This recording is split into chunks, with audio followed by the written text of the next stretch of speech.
नमस्ते friends, welcome back to English वाले ओमजी। आज हमारा टॉपिक है फ्रेंड्स क्लास 12th के लिए पोएम कीपिंग क्वाइट। जी फ्रेंड्स, सीबीएसई स्कूल्स में एनसीईआरटी सिलेबस में पैब्लो नेरुदा की कंपोज की हुई पोएम कीपिंग क्वाइट सिलेबस में है, थर्ड पोएम। इस टाइमिंग बुक के अंदर इस पोएम के अंदर जो पोएट है वो कीपिंग क्वाइट यानी शांत रहने के बारे में, कि थोड़ा शांत हो जाओ, थोड़ा इंट्रोस्पेक्ट करो, इसके बारे में बता रहे हैं। तो लेट्स स्टार्ट द पोएम। इसको पूरे समझ लेंगे पोएम को साथ में ही पढ़ते पढ़ते। Now will count to 12 and we'll all keep still. For once on the face of the earth, let's not speak in any language. Let's stop for 1 second and not move our arms so much. It's really very beautiful poem in which the poet has urged us. बहुत सुंदर है, जिसमें poet ने हमको अर्ज किया है, he requested the readers. क्या रिक्वेस्ट किया, क्या अर्ज किया, हम सबसे अपील किया है कि we will count to 12 and we will all keep still. कि हम सब 12 तक काउंट करेंगे और keep still, तब तक एकदम शांत रहेंगे। ठीक है,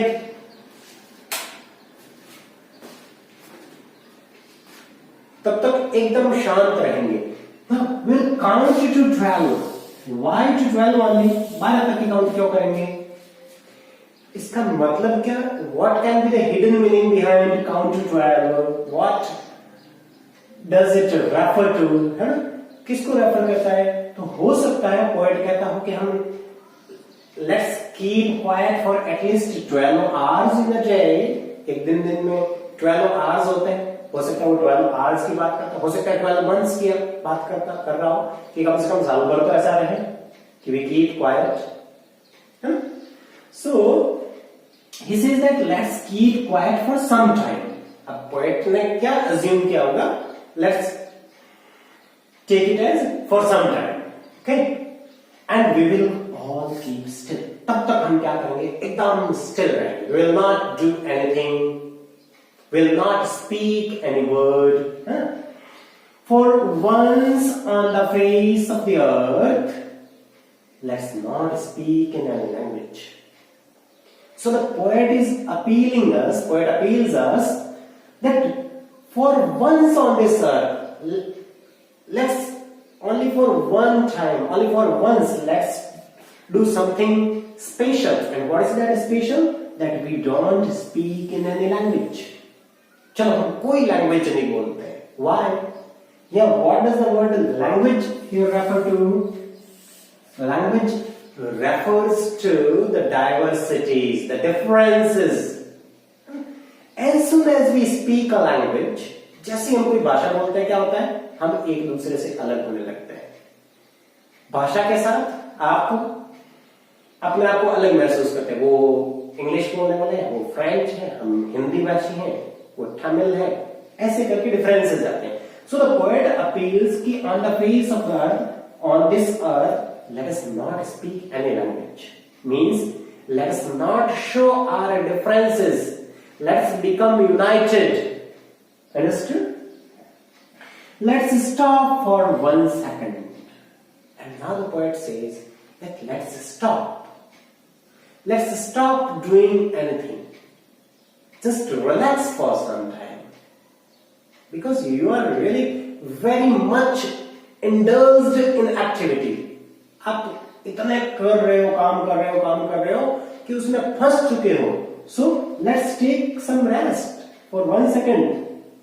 कोई कुछ टाइम के लिए तो रेस्ट करो. And not move our arms so much. अपने हाथों को भी रेस्ट दो. Don't move them too much. They also get tired. So give some rest to your hands, means take yourself some rest and let's not show our differences. Through the language और religion. Language refer कर रहा है जितने भी differences है, differences language के भी हो सकते हैं, रिलीजन के भी हो सकते हैं, कास्ट, क्रीड, नेशनैलिटी, कुछ भी हो सकते हैं। वो सब जो अंतर है, पोएट कह रहा है we should not show them and we should keep quiet at least for some time. Okay, let's take the second stanza now कि it would be an exotic moment without rush, without engines. So poet says that moment, कौन सा moment? जब हम सब still रहेंगे, will not speak a word, एक शब्द भी नहीं बोलेंगे, जो शांति होगी, कोई कुछ भी नहीं कर रहा होगा, तो वो जो मोमेंट होगा that would really be very exotic moment, exciting moment, है ना, बहुत एकदम रोमांचक होगा वो, है ना। Without rush, there will not be any rush, कोई भीड़ नहीं होगी, बिकॉज कुछ नहीं कर रहे होंगे तो क्या होगा, कोई भीड़ नहीं होगी। विदाउट एंजिन्स, कोई मशीनें काम नहीं कर रही होगी। तो पता है लॉकडाउन में यही हो रहा है ना, there is no crowd in the markets, on the roads, there are no engines working, सब फैक्ट्रीज क्लोज हो चुकी है। तो वो सिचुएशन आ गई है जो पोएट चाहता था, लेकिन वो नेचर मजबूरी में, नेचर ने हमको कंपेल किया, हम अपनी इच्छा से नहीं लाए। पोएट ने कहा कि आप अपनी इच्छा से कर दो कि थोड़ी देर शांत हो जाओ, खुद रेस्ट कर लो, तो वो जो मोमेंट होगा that would really be very exotic moment, जहां कोई रश नहीं होगी, जहां कोई इंजन्स, इनकी मशीन्स नहीं होंगी।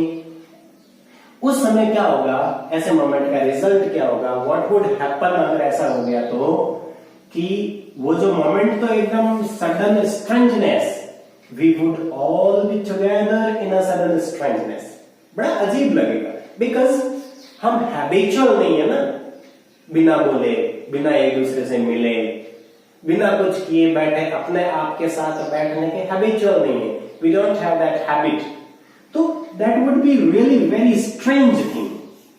लेकिन उस स्ट्रेंजनेस में, उस अजीब मोमेंट में भी we would be all together, we would all be together, हम सब एक हो जाएंगे।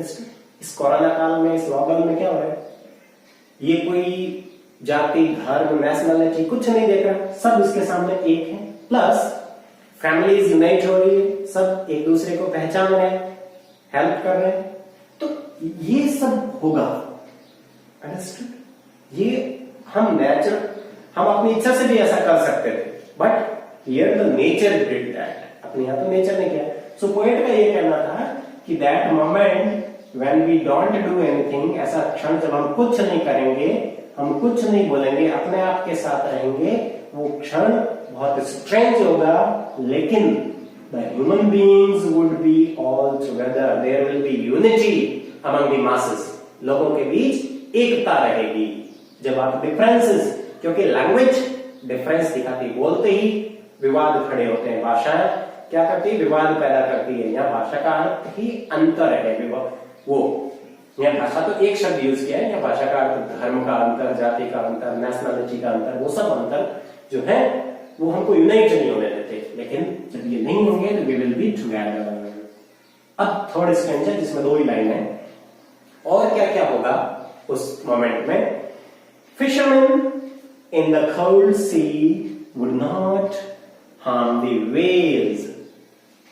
जो फिशरमैन है हमेशा समुद्र के अंदर क्या करते हैं, मछलियां पकड़ते हैं, फिशिंग करने जाते हैं, वो भी harm the whales, not harm the whales, whale मछलियों को नुकसान नहीं पहुंचाएंगे।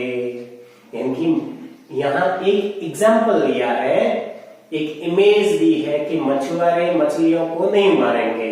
It means the nature will be preserved, प्रकृति सुरक्षित रहेगी। हम प्रकृति का जो उसको डिस्ट्रॉय कर रहे हैं वो स्टॉप हो जाएगा, the destruction of the nature will stop.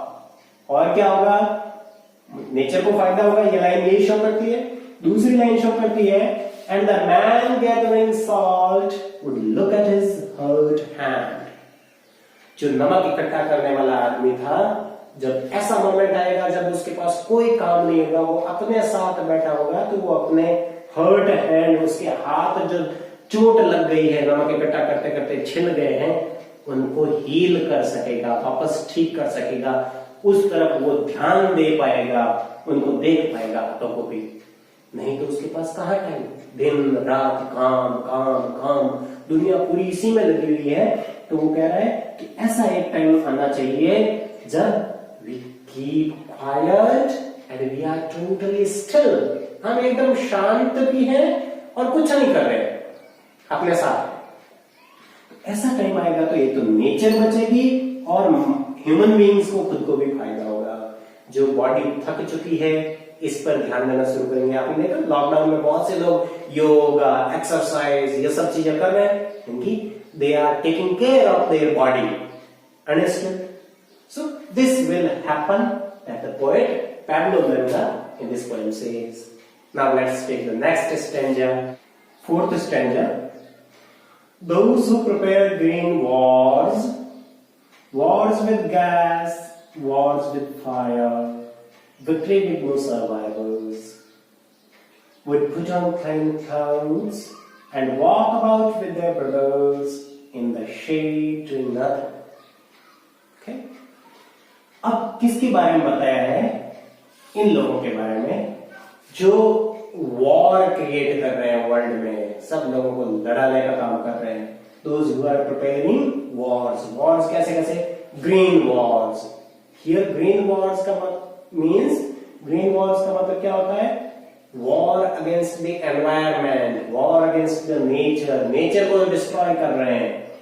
Wars with gas, gaseous war, chemical गैसों के साथ वॉर क्रिएट कर रहे हैं। वॉर्स विद फायर, तरह तरह के एमिनेशंस और उनके साथ हथियारों के साथ जो वॉर की तैयारी कर रहे हैं। और वो वॉर कैसे हैं?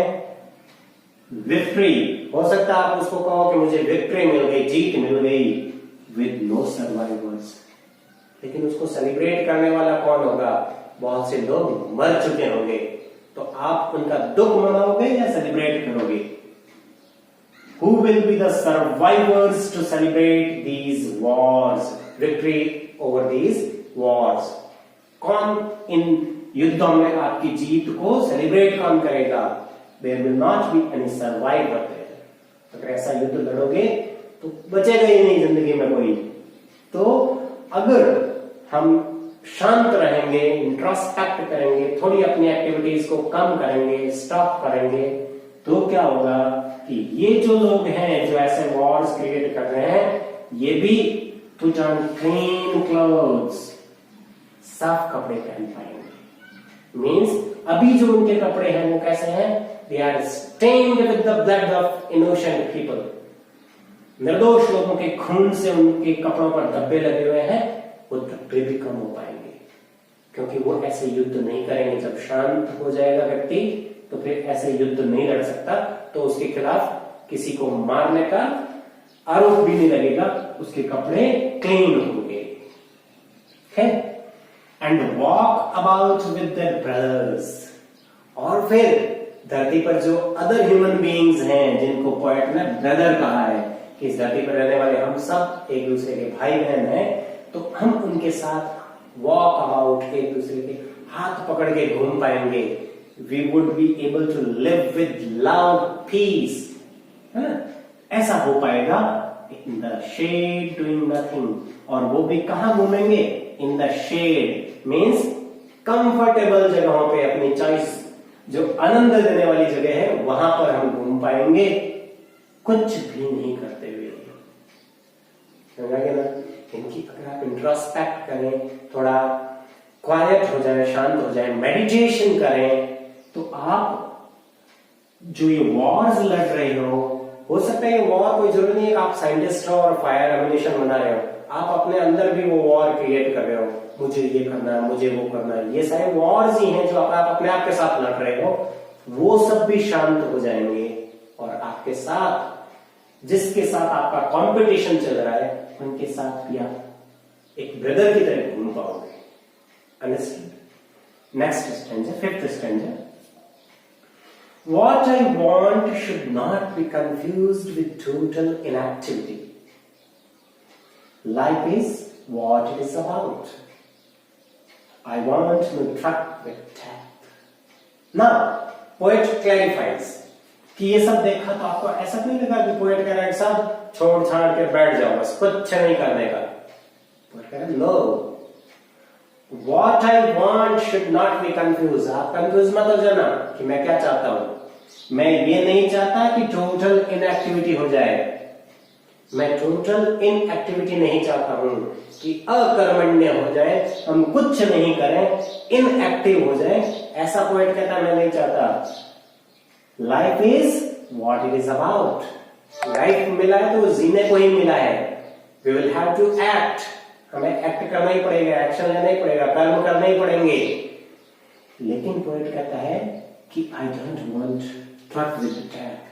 मैं नहीं चाहता कि मौत आए, मैं मौत को जल्दी नहीं बुलाना चाहता, इसलिए मैं चाहता हूं कि थोड़े से शांत हो जाओ। लेट्स कीप क्वाइट, थोड़ी शांत हो जाओ। Let's stop all the activity for some time. हमें अपने 24 आवर्स में ऐसा थोड़ी देर तो हम करते हैं ना, सब कुछ छोड़ छाड़ के ऐसा करके रिलैक्स होते हैं। उस वक्त हम कुछ नहीं कर रहे होते हैं और वही टाइम होता है जब आप एकदम आनंदित होते हैं। तो थोड़ा थोड़ा ऐसा अपने को करते रहना चाहिए। 24 आवर्स में half an hour 20 minute meditate कर लिया, बैठ के अच्छा सा संगीत सुन लिया। ये ऐसा कुछ होना चाहिए जब आप अपने आप के साथ रहो। ये पोएट चाहता था। 6th स्टैंजा further says कि if we were not so single-minded about keeping our lives moving and for once could do nothing। अच्छा, ये क्या है कि आदमी कैसा हो चुका है? सिंगल माइंडेड हो गया।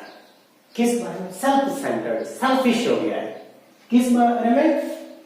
कि कीपिंग आवर लाइव्स मूविंग, बस मेरा जीवन चलता रहे। ये सोच सोच के बहुत सेल्फ सेंटर्ड, सेल्फिश हो गया। तो वो कह रहे हैं कि काश हम ऐसा नहीं होते।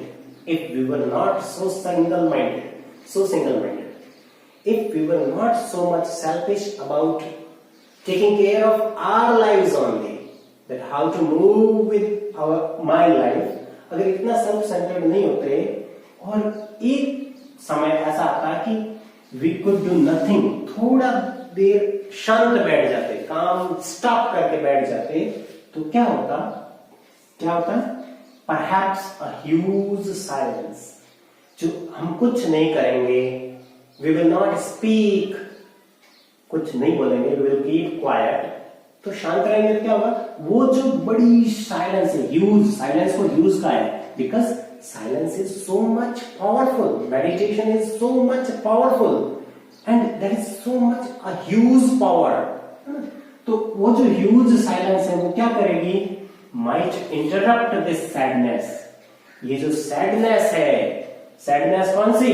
Of never understanding ourselves and of threatening ourselves with death. हमारा जो दुख है, कौन सा दुख? एक तो हम खुद को समझ नहीं पाए, नेवर अंडरस्टैंडिंग आवरसेल्व्स कि मैं कौन हूं। अपने आप को छोटी छोटी आइडेंटिटीज में बांध लिया है।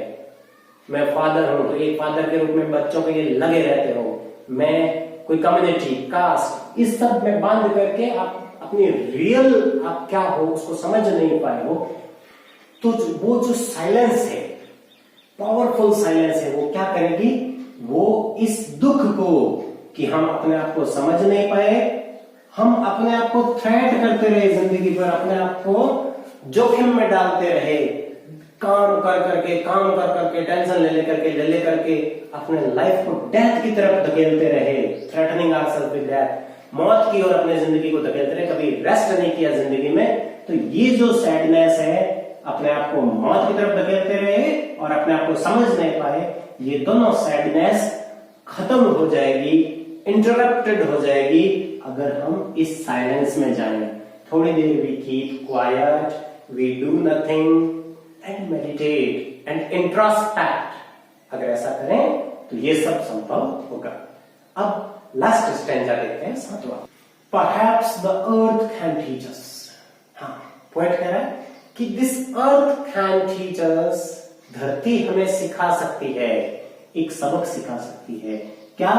कि as when everything seems dead and later proves to be alive, कि जो एकदम मरा हुआ भी लगता है ना, everything seems dead, seem यानी प्रतीत होना, लगना, dead यानी मरा हुआ, वो later ऐसा बाद में, later यानी बाद में प्रूव होता है। क्या प्रूव होता है? alive, कि वो जीवित है। तो अर्थ में ऐसी धरती पर ऐसी क्या चीजें जो पहले तो मरा हुआ लगता है लेकिन बाद में एकदम जीवित हो जाता है? तो आपको नेचर में ऐसे बहुत से मिलेंगे। धरती पर, सूखी धरती पर कितने बीज बिखरे हुए पड़े रहते हैं, पता है? सीड्स एकदम डेड लगते हैं, बट बड़े बड़े बिग ट्रीज, फ्लावरिंग प्लांट्स, वो सब उग जाते हैं और तब लगता है कि रियली इट वाज अलाइव, जिंदा था। समर में जो हमारे राजस्थान में पौधे ज्यादातर पत्ते गिरा देते, ऐसा लगता है पेड़ तो सूख गया, बट कुछ टाइम बाद क्या होता है, एकदम ऑटम में जो पत्ते झड़ जाते हैं, उसके बाद जब स्प्रिंग आती है तो एकदम से वापस ग्रीन हो जाता है, तब लगता है it was alive, it was not dead. Understood? तो पोएट क्या कहना चाहता है कि साइलेंस, डूइंग नथिंग, कुछ नहीं करना, थोड़ी देर साइलेंट होकर बैठ जाना, इसका मतलब ये नहीं है कि आप मर गए हो। आपकी पावर आपके पास है, उल्टी वो पावर बढ़ रही है। अंडरस्टूड? साइलेंस से आपकी पावर बढ़ रही है। You are meditating, you are introspecting, then you are becoming more skilled. तो अब लास्ट में पोएट अपील कर रहा है और कह रहा है, मैं तो जा रहा हूं, I am going to count 12 up to 12, मैं तो 12 तक गिनती करूंगा। मीन्स कुछ टाइम के लिए आपको क्या करना है, you keep quiet and I will go. I am going, you keep quiet, थोड़ी देर तक, कम से कम 12 तक गिनूं तब तक, यानी कि 12 वही वापस, या एक दिन के लिए, साल भर के लिए, कुछ टाइम के लिए, for some time please keep quiet. इसी में आपका भला है। इस तरह से ये जो पोएट है, बहुत ब्यूटीफुल तरीके से इस पोएट ने, पैब्लो नेरुदा ने इस पोएम के अंदर कीपिंग क्वाइट, शांत रहने के बारे में, कीपिंग स्टिल एंड इंट्रोस्पेक्टिंग, उस सब के द्वारा आदमी कैसे ब्रदरहुड को क्रिएट कर सकता है, कैसे अपने आप को हील कर सकता है, ये सब चीजें बताई है। ठीक है? इस पोएम के क्वेश्चन आंसर्स, इसका समरी, इन सब का मैं लिंक इसके डिस्क्रिप्शन में दे रहा हूं, वीडियो के डिस्क्रिप्शन में, आप वहां से इसके क्वेश्चन आंसर्स कर सकते हैं। और इस वीडियो को पूरा देखा इसके लिए thanks a lot. Please share with your friends. अगर आपने चैनल को सब्सक्राइब नहीं किया है तो अभी सब्सक्राइब कीजिए और अपने फ्रेंड्स को भी सब्सक्राइब करने को कहिए। मिलते हैं नए वीडियो के साथ, तब तक के लिए बाय।